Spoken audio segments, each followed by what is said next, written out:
যে ঢাকার খাল বা ঢাকার নদীগুলো পরিষ্কার করার জন্য ঢাকার মেয়র সাহেবের নেতৃত্বে, এখানকার এমপি যারা আছেন তাদের নেতৃত্বে, রাজনৈতিক নেতাকর্মী আমরা যারা আছি তাদের নেতৃত্বে বছরে 2 বার আমরা এখানে গোসল করব। বুড়িগঙ্গা নদীতে আমরা গোসল করবো ইনশাআল্লাহ। কার্যত আমাকে ক্ষমতা বা দায়িত্ব যেটাই বলি না কেন, সেটা পাওয়ার আগে আমাকে প্রমাণ করতে হবে যে আমি এটার প্রতি আসলে আমার কমিটমেন্ট এখানে আছে। তাহলে আমরা সেটা কিভাবে করব?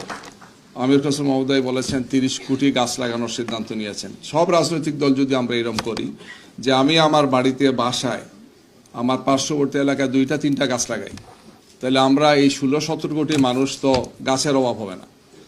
25% থেকে আমাদের পরিবেশে গাছের সংখ্যা আছে 9%।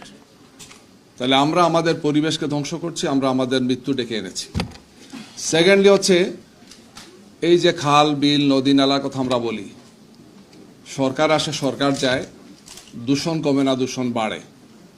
আমি একটি প্রস্তাব দিতে চাই, আমরা আমাদের দলে আলোচনা করেছি। এটার জন্য আমাদেরকে এইভাবে উদ্যোগ নিতে হবে যে ঢাকার খাল বা ঢাকার নদীগুলো পরিষ্কার করার জন্য ঢাকার মেয়র সাহেবের নেতৃত্বে, এখানকার এমপি যারা আছেন তাদের নেতৃত্বে, রাজনৈতিক নেতাকর্মী আমরা যারা আছি তাদের নেতৃত্বে বছরে 2 বার আমরা এখানে গোসল করব। বুড়িগঙ্গা নদীতে আমরা গোসল করবো ইনশাআল্লাহ। আমরা ঢাকার 4টা নদীতে গোসল করব। সিদ্ধান্ত হবে আগে, ঘোষণা হবে, পাবলিক দেখবে এসে। ঠেলার নাম বাবাজি দেখা যাবে যে আলহামদুলিল্লাহ মেয়র সাহেব, ডিসিএসপি সাহেব, ডিআইজি কমিশনার সাহেব, মন্ত্রী মহোদয় ইত্যাদি ইত্যাদি পুরুষ যারা আছেন, কমপক্ষে মহিলারা আমরা না নামার জন্যই বললাম, ইনশাল্লাহ এটা পরিষ্কার হয়ে যাবে, দেখা যাবে। চিটাগাঙ্গে আমির হোসেন মহোদয় ভাই নেতৃত্ব হবে, সিলেটে আমরা থাকবো ইনশাল্লাহ, সুরমা কুশিয়ারাকে আমরা এইভাবে পরিষ্কার করব। এটা কোনো গল্প না, এটা কোনো কল্পনা না, প্র্যাকটিক্যালি অনেক দেশ এগুলা করছে।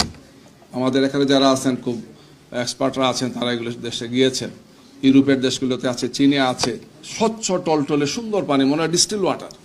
জিজ্ঞেস করলাম যে কিভাবে এটা সম্ভব, বলে এইভাবে সম্ভব। মেয়রের নেতৃত্বে সেখানে চুবানো হয়, গোসল করানো হয়। সোজা কথা বলছে, চুবাই এখানে, তোমার যদি এটা পরিষ্কার না থাকে তোমার চাকরি শেষ, তোমার মেয়রগিরি আর থাকবে না। এটাই তো অ্যাকাউন্টেবিলিটি। আমরা আমাদের নদীগুলোকে ধ্বংস করছি, আমাদের ওয়াটার বডিগুলোকে আমরা ধ্বংস করছি। বড় লোকরা করছেন, গরিবরা করে খুব কম।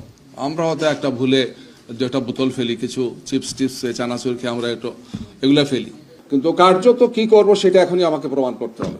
মিনিমাম কিছু নমুনা উপস্থাপন করতে হবে যে আমার দল, আমার নেতা কর্মীরা এই বিষয়ে দায়িত্বশীল, তাদের মধ্যে জবাব দিতে আসে, অ্যাকাউন্টেবিলিটি আছে, তারা জনগণের মুখোমুখি হতে চান। ক্ষমতায় যাওয়ার পর, দায়িত্ব নেওয়ার পর অনেক সমস্যা আসবে, বলে যে আন্তর্জাতিক চাপ আছে, বিভিন্ন ধরনের শর্ত আছে, IMF, বিশ্ব ব্যাংক, জাইকা ইত্যাদি ইত্যাদি আমাদেরকে এগুলো করতে দিচ্ছে।